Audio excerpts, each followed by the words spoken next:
ओम शांति। 10 अप्रैल 2026 के ईश्वरीय मधुर महावाक्य हैं। सुनते हैं आज की मधुर मुरली। बाबा ने कहा, मीठे बच्चे, बाप आए हैं भारत को सैल्वेज करने। तुम बच्चे समय बाप के मददगार बनते हो। भारत ही प्राचीन खंड है। प्रश्न है, ऊंची मंजिल में रुकावट डालने वाली छोटी छोटी बातें कौन सी हैं? उत्तर, अगर जरा भी कोई शौक है, अनासक्त वृत्ति नहीं है, अच्छा पहनने खाने में बुद्धि भटकती रहती है, तो यह बातें ऊंची मंजिल पर पहुंचने में अटक रुकावट डालती हैं। इसलिए बाबा कहते, बच्चे वनवाह में रहो, तुम्हें तो सब कुछ भूलना है, यह शरीर भी याद ना रहे। ओम शांति। बच्चों को यह समझाया है कि यह भारत ही अविनाशी खंड है और इसका असल नाम है ही भारत खंड। हिंदुस्तान नाम तो बाद में पड़ा है। भारत को कहा जाता है स्पिरिचुअल खंड। यह प्राचीन खंड है। नई दुनिया में जब भारत खंड था तो और कोई खंड थे नहीं।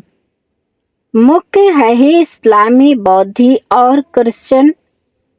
अभी तो बहुत खंड हो गए हैं। भारत अविनाशी खंड है, उसको ही स्वर्ग हेवन कहते हैं। नई दुनिया में नया खंड एक भारत ही है। नई दुनिया रचने वाला है परम पिता परमात्मा, स्वर्ग का रचयिता। हेवनली गॉड फादर भारतवासी जानते हैं कि यह भारत अविनाशी खंड है। भारत स्वर्ग था।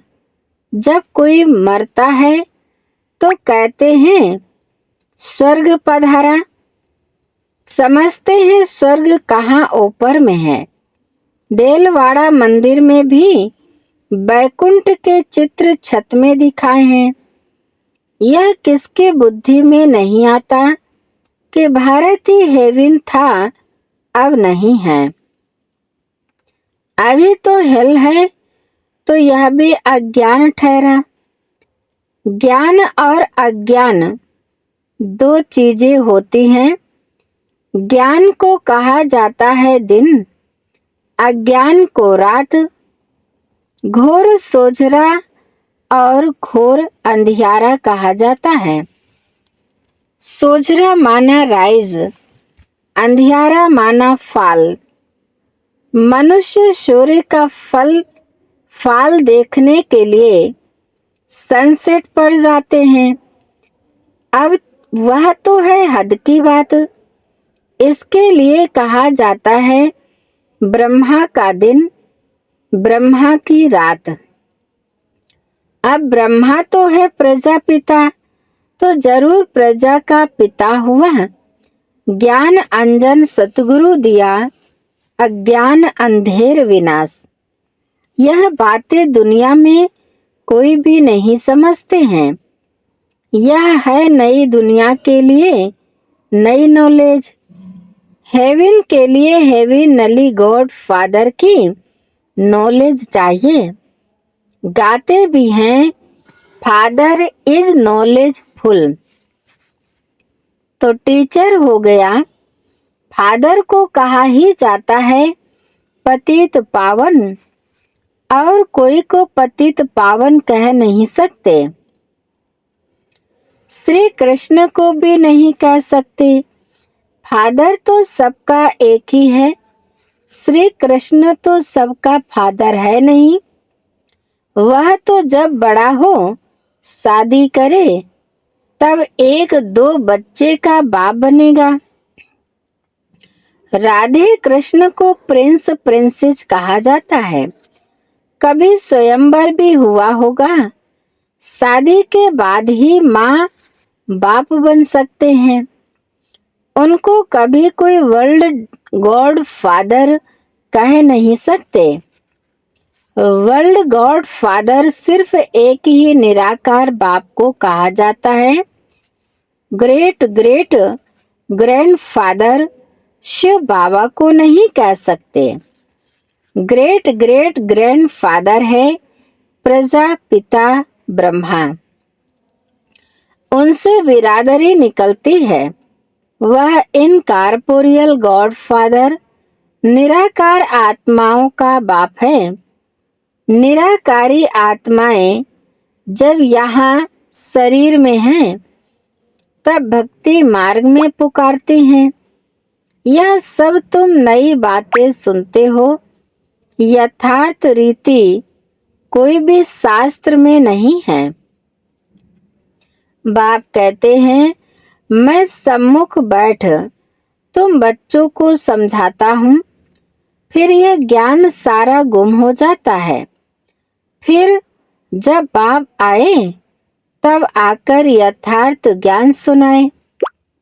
बच्चों को ही सम्मुख समझाकर वर्षा देते हैं। फिर बाद में शास्त्र बनते हैं। यथार्थ तो बन ना सके, क्योंकि सच की दुनिया ही खत्म हो झूठ कंड हो जाता है। तो झूठी चीज ही होगी, क्योंकि उतरती कला ही होती है। सच से तो चढ़ती कला होती है। भक्ति है रात, अंधियारे में ठोकरें खानी पड़ती हैं, माथा टेकते रहते हैं। ऐसा घोर अंधियारा है, मनुष्यों को तो कुछ भी पता नहीं रहता है। दर दर धक्के खाते रहते हैं। इस सूर्य का भी राइज और फॉल होता है, जो बच्चे जाकर देखते हैं। अब तो तुम बच्चों को ज्ञान सूर्य का उदय होना देखना है। राइज ऑफ भारत और डाउनफॉल ऑफ भारत। भारत ऐसे डूबता है जैसे सूर्य डूबता है। सत्यनारायण की कथा में यह दिखाते हैं कि भारत का बेड़ा नीचे चला जाता है। फिर बाप आकर उनको सैल्वेज करते हैं। तुम इस भारत को फिर से सैल्वेज करते हो, यह तुम बच्चे ही जानते हो। तुम निमंत्रण भी देते हो। नव निर्माण प्रदर्शनी भी नाम ठीक है। नई दुनिया कैसे स्थापन होती है, उसकी प्रदर्शनी चित्रों द्वारा समझानी दी जाती है। तो वही नाम चला आए तो अच्छा है। नई दुनिया कैसे स्थापन होती है, वह राइज कैसे होती है, यह तुम दिखाते हो। जरूर पुरानी दुनिया फाल होती है, तब दिखाते हैं कि राइज कैसे होता है। यह भी एक स्टोरी है। राज्य लेना और गवाना। 5000 वर्ष पहले क्या था? कहेंगे सूर्यवंशियों का राज्य था। फिर चंद्रवंशी राज्य स्थापन हुआ। वह तो एक दो से राज्य लेते हैं, दिखाते हैं फलाने से राज्य लिया। वह कोई सीढ़ी नहीं समझते। यह तो बाप समझाते हैं कि तुम गोल्डन एज से सिल्वर एज में गए, सीढ़ी उतरते आए। यह 84 जन्मों की सीढ़ी है। सीढ़ी उतरनी होती है, फिर चढ़नी भी होती है। डाउनफॉल का भी राज समझाना होता है।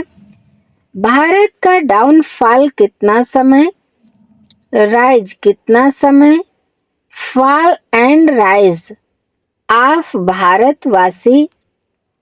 विचार सागर मंथन करना होता है। मनुष्यों को टेम्पटेशन में कैसे लाएं और फिर निमंत्रण भी देना है। भाइयों बहनों, आकर समझो। बाप की महिमा तो पहले बतानी है। शिव बाबा की महिमा का एक बोर्ड होना चाहिए। पतित पावन, ज्ञान का सागर, पवित्रता, सुख शांति का सागर, संपत्ति का सागर, सर्व का सद्गति दाता, जगत पिता, जगत शिक्षक, जगत गुरु। शिव बाबा से आकर अपना सूर्यवंशी, चंद्रवंशी वर्षा लो, तो मनुष्यों को बाप का पता पड़े। बाप की और श्री कृष्ण की महिमा अलग अलग है। यह तुम बच्चों की बुद्धि में बैठा हुआ है।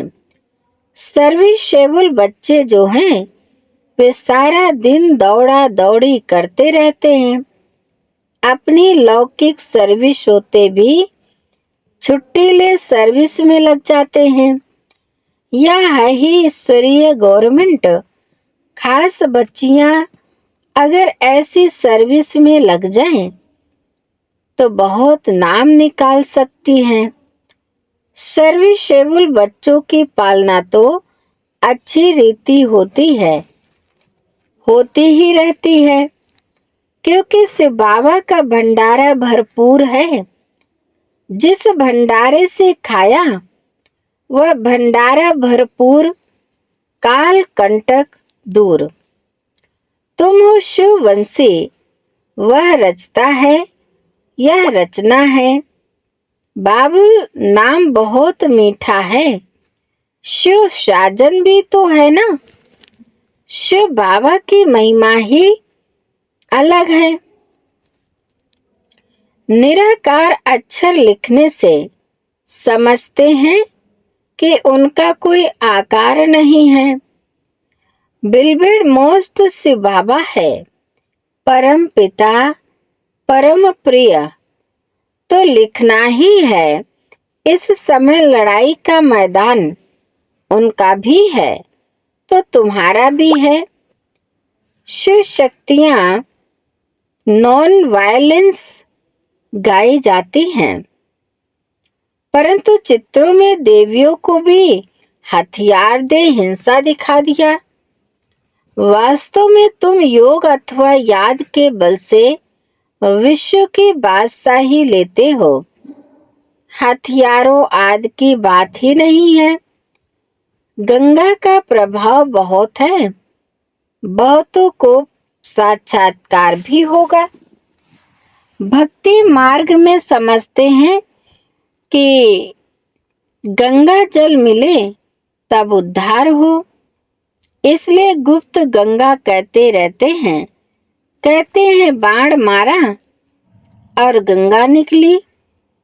गौमुख से भी गंगा दिखाते हैं। तुम पूछेंगे तो कहेंगे कि गुप्त गंगा निकल रही है। त्रिवेणी पर भी सरस्वती को गुप्त दिखाया है। मनुष्यों ने तो बहुत बातें बना दी हैं। यहाँ तो एक ही बात है, सिर्फ अल्फ। बस अल्लाह आकर बहिष्ठ स्थापन करते हैं, खुदा हेवन स्थापन करते हैं, ईश्वर स्वर्ग स्थापन करते हैं। वास्तव में ईश्वर तो एक है। यह तो अपनी अपनी भाषा में भिन्न भिन्न नाम रख दिए हैं, परंतु यह समझते हैं कि अल्लाह से जरूर स्वर्ग की बादशाही मिलेगी। यहाँ तो बाप कहते हैं मन मना भव। बाप को याद करने से वर्षा जरूर याद आएगा। रचता की रचना है ही स्वर्ग। ऐसे थोड़े ही कहेंगे कि राम ने नरक रचा। भारतवासियों को यह पता ही नहीं कि निराकार रचता कौन है। तुम जानते हो कि नरक का रचता रावण है, जिसको जलाते हैं। रावण राज्य में भक्ति मार्ग का सैपलिंग कितना बड़ा है। रावण का रूप भी बड़ा भयंकर बनाया है। बोलते भी हैं कि रावण हमारा दुश्मन है। बाप ने अर्थ समझाया है, पेशीगीर विस्तार बड़ा है तो रावण का शरीर भी बड़ा बनाते हैं। शिव बाबा तो बिंदी है, परंतु चित्र बड़ा बना दिया है। नहीं तो बिंदी की पूजा कैसी हो। पुजारी तो बनना ही है ना। आत्मा के लिए तो कहते हैं भ्रकुटी के बीच में चमकता है अजब सितारा, और फिर कहते हैं आत्मा सो परमात्मा। तो फिर 1000 सूर्य से ज्यादा तेजोमय कैसे होगा। आत्मा का वर्णन तो करते हैं, लेकिन समझते नहीं। अगर परमात्मा 1000 सूर्य से तेज हो तो हर एक में प्रवेश कैसे करे। कितना अयथार्थ बातें हैं जो सुनकर क्या बन पड़े हैं। कहते हैं आत्मा सो परमात्मा, तो भाव का रूप भी ऐसा होगा ना। परंतु पूजा के लिए बड़ा बनाया है। पत्थर के कितने बड़े बड़े चित्र बनाते हैं। जैसे गुफा में बड़े बड़े पांडव दिखाए हैं। धंधा और पढ़ाई अलग अलग है। बाबा पढ़ाते भी हैं और धंधा भी सिखाते हैं। बोर्ड में भी पहले बाप की महिमा होनी चाहिए। बाप की फुल महिमा लिखनी है।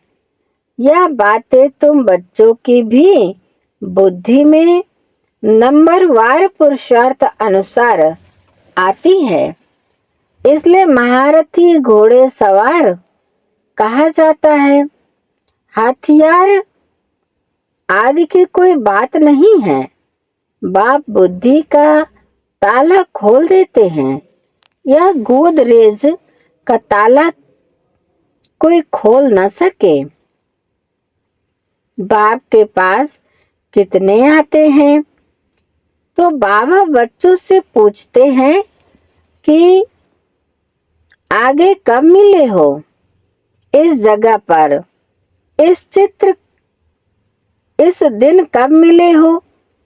तो बच्चे कहते हैं बाबा 5000 वर्ष पहले मिले हैं।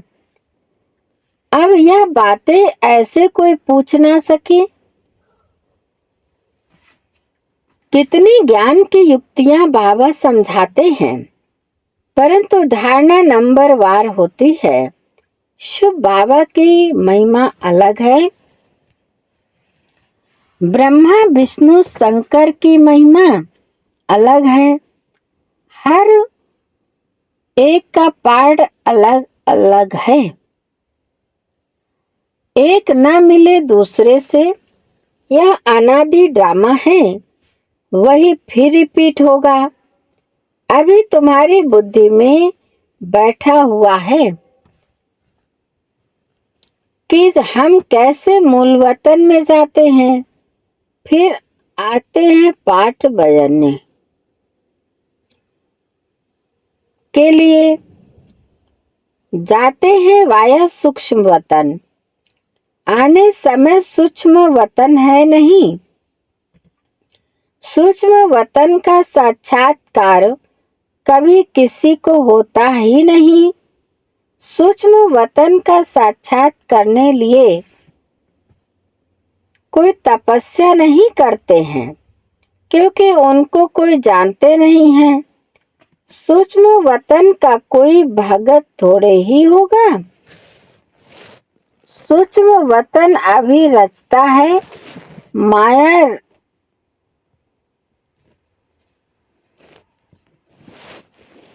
सूक्ष्म वतन का कोई भगत थोड़े ही होगा। सूक्ष्म वतन अभी रचते हैं, वाया सूक्ष्म वतन जाए फिर नई दुनिया में आएंगे। इस समय तुम वहां आते जाते रहते हो। तुम्हारी सगाई हुई है, यह पियर घर है। विष्णु को पिता नहीं कहेंगे, वह है ससुर घर। जब कन्या ससुर घर जाती है तो पुराने कपड़े सब छोड़ जाती है। तुम पुरानी दुनिया को ही छोड़ देते हो। तुम्हारे और उनके वनवाह में कितना फर्क है। तुमको भी बहुत अनासक्त रहना चाहिए। देह अभिमान तोड़ना है। ऊंची साड़ी पहनेंगी तो झट देहाभिमान आ जाएगा। मैं आत्मा हूँ, यह भूल जाएगा। इस समय तुम हो ही वनवाह में। वनवाह और वानप्रस्थ एक ही बात है। शरीर ही छोड़ना है तो साड़ी नहीं छोड़ेंगी क्या? हल्की साड़ी मिलती है तो दिल ही छोटी हो जाती है। इसमें तो खुशी होनी चाहिए। अच्छा हुआ जो हल्का वस्त्र मिला। अच्छी चीज को तो संभालना पड़ता है। यह पहनने खाने की छोटी छोटी बातें भी ऊंची मंजिल पर पहुंचने में अटक डालती हैं। मंजिल बहुत बड़ी है। कथा में भी सुनाते हैं ना कि पात को कहा यह लाठी भी छोड़ दो। बाप कहते यह पुराना कपड़ा, पुरानी दुनिया सब खल्लास होनी है। इसलिए सारी दुनिया से बुद्धि योग तोड़ना है। इसको बेहद का सन्यास कहा जाता है। सन्यासियों ने तो हद का सन्यास किया है। अब तो फिर से अंदर आ गए हैं। आगे तो उन्होंने बहुत ताकत थी। उतरने वालों की महिमा क्या हो सकती है।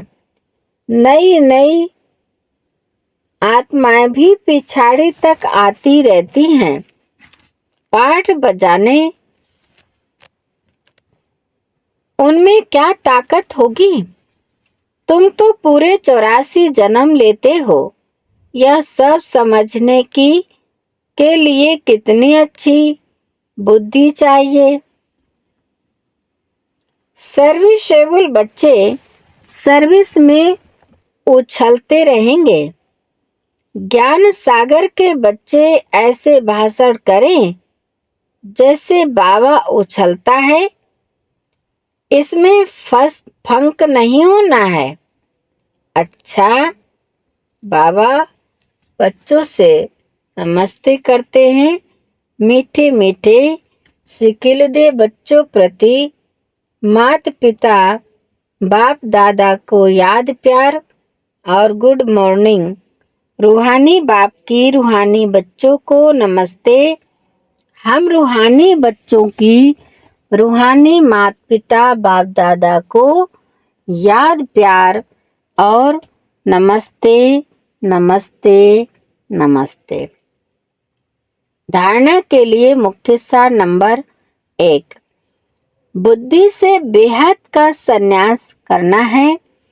वापस घर जाने का समय है। इसलिए पुरानी दुनिया और पुराने शरीर से अनासक्त रहना है। नंबर 2, ड्रामा की हर सीन को देखते हुए सदा हर्षित रहना है। वरदान है बाप दादा को अपना साथी समझकर डबल फोर्स से कार्य करने वाले सहज योगी भव। बाप दादा को अपना साथी समझकर डबल फोर्स से कार्य करने वाले सहज योगी भव। विस्तार है। कोई भी कार्य करते बाप दादा को अपना साथी बना लो तो डबल फोर्स से कार्य होगा और स्मृति भी बहुत सहज रहेगी, क्योंकि जो सदा साथ रहता है उसकी याद स्वतः बनी रहती है। तो ऐसे साथी रहने से वह बुद्धि द्वारा निरंतर सत का संग करने से सहज योगी बन जाएंगे और पावरफुल संग होने के कारण हर कर्तव्य में आपका डबल फोर्स रहेगा, जिससे हर कार्य में सफलता की अनुभूति होगी। स्लोगन है, महारथी वह है जो कभी माया के प्रभाव में परवश ना हो। महारथी वह है जो कभी माया के प्रभाव में परवश ना हो। अच्छा, आज के बाबा के मुरली के अव्यक्त इशारे हैं, सुनते हैं। महान बनने के लिए मधुरता और नम्रता का गुण धारण करो। अव्यक्त इशारे, मधुरता ही ब्राह्मण जीवन की महानता है। जहाँ मधुरता है वहाँ पवित्रता है। बिना पवित्रता के मधुरता आ नहीं सकती।